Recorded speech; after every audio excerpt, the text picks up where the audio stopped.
تو ایک روایت تو یہ ہے کہ شہزادی زینب نے سوار کرایا، آقا حسین چلے آواز دیتے ہوئے، کہاں ہو میرے لال اون محمد، اور گئے تو 10 میل دور گرے تھے، اور گئے دونوں شہیدوں کے جنازے پر جب پہنچے ہیں تو بس آخری لمحے تھے، آقا حسین اترے سواری سے اتر کر اون محمد جدا جدا گرے تھے۔ جب اون کی لاش کو ایک مرتبہ آقا حسین نے زانوں پر رکھا تو ہر شہید جو کربلا میں گرا تھا اس کا وارث پہنچ جاتا تھا، خواتین میں سے پہنچتی تھی، جیسے آقا علی اکبر کے جنازے پر آقا حسین سے پہلے شہزادی زینب پہنچ گئی تھی، مگر یہاں اون محمد کے جنازے پر ماں نہیں پہنچ سکی، تو اب آقا حسین نے سر کو اٹھایا، بارگاہ الہی میں حسین نے دست بلند کیے، میرے معبود، میرے یہ دونوں لال جن پر ماں بھی نہیں رو سکی، قیامت تک اس قوم پر رحم کر جو میرے ان دونوں لال پر آنسو بہائے۔ ماتم حسین۔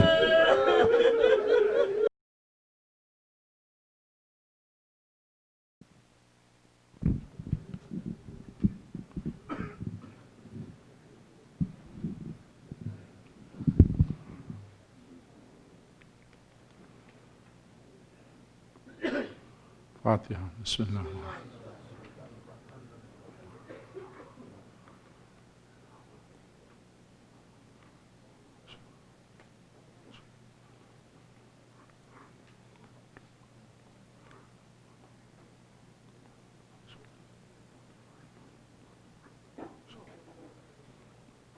اللہم صلی علی محمد۔ اعوذ باللہ من الشیطان اللعین الرجیم،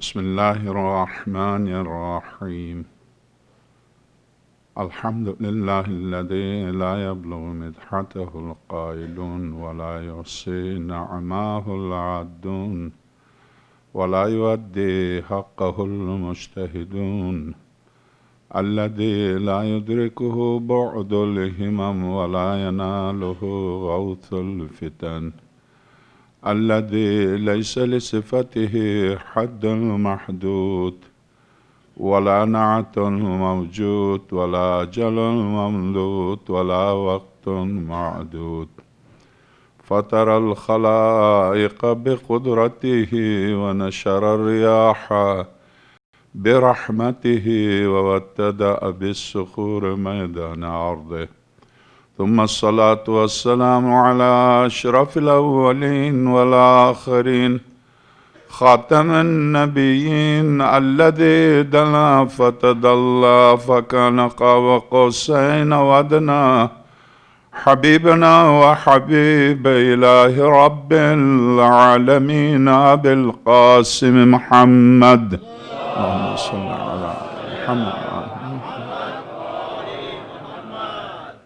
وعلى آله الأطيبين الأطهرين الغر الميامين المحجلين الذين أذهب الله عنهم الرجس وطهرهم تطهيرا، اللهم صل على محمد وآل محمد، واللعنة الدائمة على أعدائهم أجمعين من أول يوم ظلمهم إلى لقاء يوم الدين، وبعد، فقد قال الحكيم في محكم كتابه العظيم ومبرم خطابه الكريم، قوله الحق وهو أصدق القائلين، بسم الله الرحمن الرحيم، ومن حاجك من بعد ما جاءك من العلم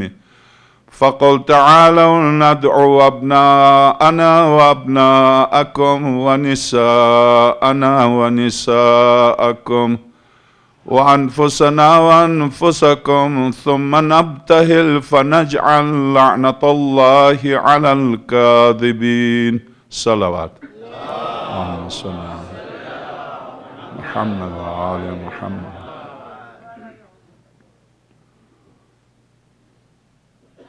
اس آئے وافل ہدایت پر یہ غالباً آج 7ویں مجلس ہے۔ آیہ مباہلہ کے سلسلے میں پوری آیت کی تفسیر تو بیان نہیں کر رہے ہیں، مگر صرف انفسکم، نفس کے اوپر یہ گفتگو ہے، اور 4 قرآن کریم کی آیات سے حضرت امام رضا صلوات اللہ وسلم علیہ نے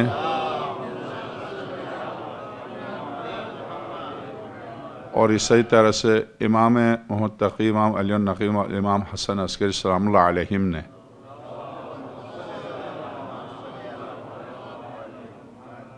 اس بات ولایت و امامت مولا المتقین کے لیے 4 آیات کو سر فہرست رکھا۔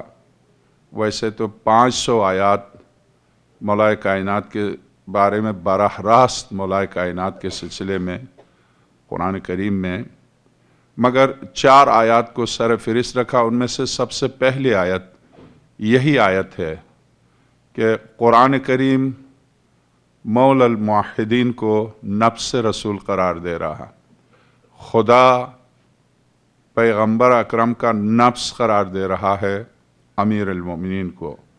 اور یقیناً دوسری، تیسری، چوتھی مجلس میں نے پوری طرح، ایک بچے بھی یہاں ہیں، چھوٹے بچے بھی، ان سے لے کے پی ایچ ڈیز بھی ہیں، ان تک منبر کی خوبی یہ ہے، اور بلکہ 1,24,000 انبیاء علیہ السلام جب آتے ہیں تو آسمانی کلام کو بشری صلاحیت کے مطابق پیش کرتے ہیں۔ آسمانی کلام کو اسی انداز میں پیش کریں تو ہمارے سر سے گزر جائے گا۔ کلم الناس علی قدر عقولہم، لوگوں سے گفتگو کرو ان کی عقلوں کے مطابق۔ ظاہر ہے کہ آدم، نوح، ابراہیم، موسیٰ، عیسیٰ، خاتم الانبیاء صلی اللہ علیہ وآلہ وسلم،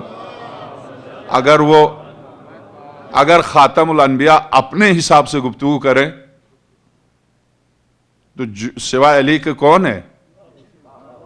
کوئی ہے نہیں سمجھنے کے لیے۔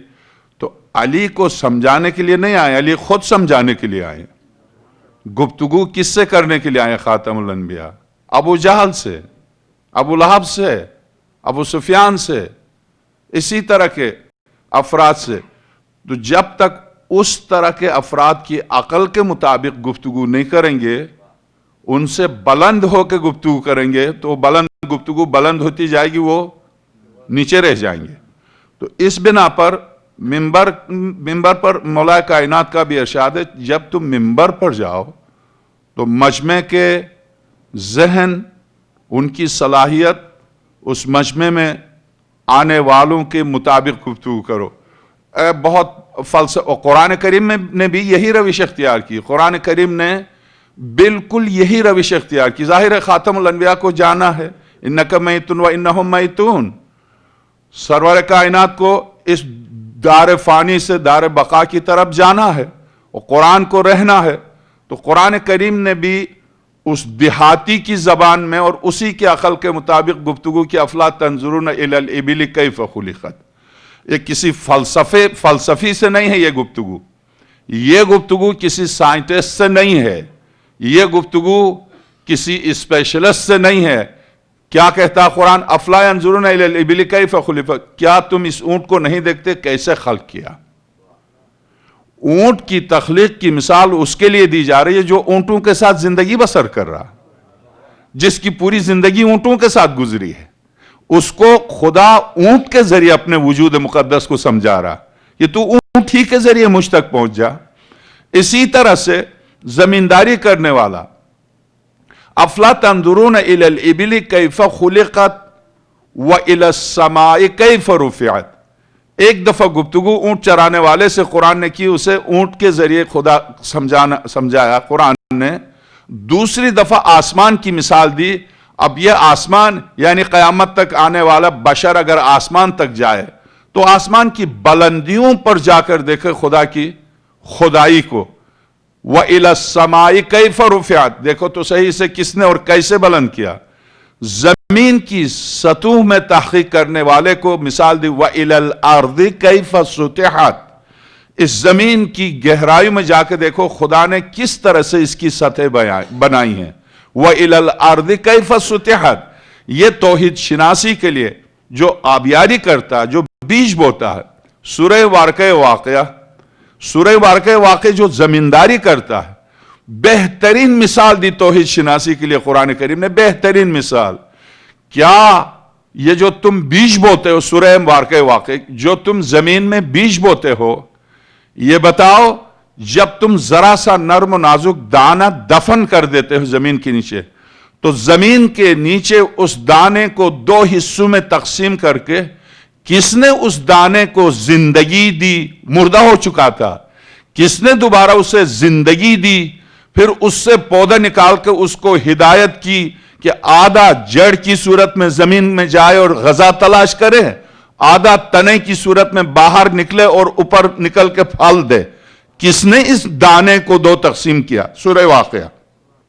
کس نے تمہارے بوئے ہوئے دانے کو دو تقسیم کر کے آدھے کو جڑ بنایا اور آدھے کو تنا بنا کے باہر نکالا؟ پھر اس کے بعد قرآن کریم، یہ سوچو تو صحیح، زمین کے گپ اندھیروں کے اندر اس پودے کی جڑوں کو کون ہدایت کرتا ہے کہ تمہیں غذا کہاں ملے گی؟ خدا. تو زمین پر کام کرنے والے کو زمین اور زراعت کے ذریعے سمجھا رہا، اونٹ چرانے والے کو اونٹ کے ذریعے، سائنٹسٹ بلندیوں تک جانے والے کو بلندی کی مثال دے کر قرآن کریم یہی اعجاز ہے. ہر سطح بشر ذہنی سطح سے قرآن مخاطب ہے. اسی طرح سے سرور کائنات، اسی طرح سے مولا کائنات صلوات اللہ السلام علیہ. تو ہماری گفتگو چونکہ قرآن یا مولا کائنات یا سرور کائنات کی گفتگو کو آپ کی خدمت میں پیش کرنا، تو ایسی صورت میں پوری کوشش یہ رہی کہ نفس ایک موضوع آپ نے دیکھا، زراعت بذات، یہ دانہ جو ہے، دانہ جو زمین میں بوتے ہیں، کوئی بھی دانہ، یہ بذات خود ایک موضوع ہے. اس موضوع پر سورہ واقعہ میں پوری تفصیل ہے. جیسے میں نے عرض کیا کہ دانے دو تقسیم ہو کے ایک آدھا جڑ بن جاتا ہے، آدھا تنا بن جاتا ہے. تنا بن کر کس نے ہدایت کی کہ اس تنے کو کہاں تک جانا ہے؟ کس نے ہدایت کی کہ جڑوں کو کہاں تک جانا ہے؟ کس نے ہدایت کی گپ اندھیرے کے اندر یہاں ہم اپنی غذا تلاش کرنے کے لیے نکلے ہیں، روشنی کے باوجود اور عقل و شعور کے باوجود بے شعور جڑوں کو گپ اندھیرے میں غذا کہاں سے ملتی ہے؟ ایسی صورت میں خدا اپنے وجود مقدس کی مثال دے کر، اور پھر جو میڈیکل کا کام کرتا، کس طرح سے آج سائنسدان متحیر ہیں اس بات پر کہ انسان کی تخلیق کے مرحلے جو قرآن نے بیان کیے ہیں کہ تمہیں نطفے سے ہم نے خون میں تبدیل کیا، خون کو لوتھڑے میں تبدیل کیا، اس کو گوشت بنایا، گوشت میں ہڈیاں اگائیں، ہڈیوں کے اندر رگیں بنائیں، رگوں کے اندر ہم نے ہوا، پانی اور خون کے لیے، جریان کے لیے جگہ دی. مراحل جو جنین کی پیدائش کے جو مرحلے قرآن نے بتائے، آج تک کسی نے اس آیت پر اعتراض نہیں کیا. اس آیت پر آج تک کسی نے اعتراض نہیں کیا. جبکہ آپ یہ سمجھیں گے کسی کو کیا غرض قرآن سے؟ نہیں. جاپان میں ابھی 2-3 مہینے پہلے جاپان میں آب زمزم کو ٹیسٹ کیا گیا. آب زمزم کو ٹیسٹ کیا گیا. ایرانی ٹی وی پر باقاعدہ ٹیسٹ دکھا رہے تھے، ٹیسٹ کرتے ہوئے ٹوکیو میں. آب زمزم کو ٹیسٹ کیا گیا. دنیا کے کسی پانی سے مشابہ نہیں ہے یہ پانی، کسی پانی سے مشابہ نہیں. دیکھنے میں پانی ہے، بس میں ایک نقطہ عرض کرتا ہوں، دیکھنے میں پانی ہے، پیتے ہیں پانی ہے، اٹھاتے ہیں پانی ہے، دیکھنے میں پانی ہے. یاد رکھیے جو چیز دیکھنے میں نظر آتی ہے ضروری نہیں ہے کہ حقیقت میں بھی وہی ہو. جب زمزم کا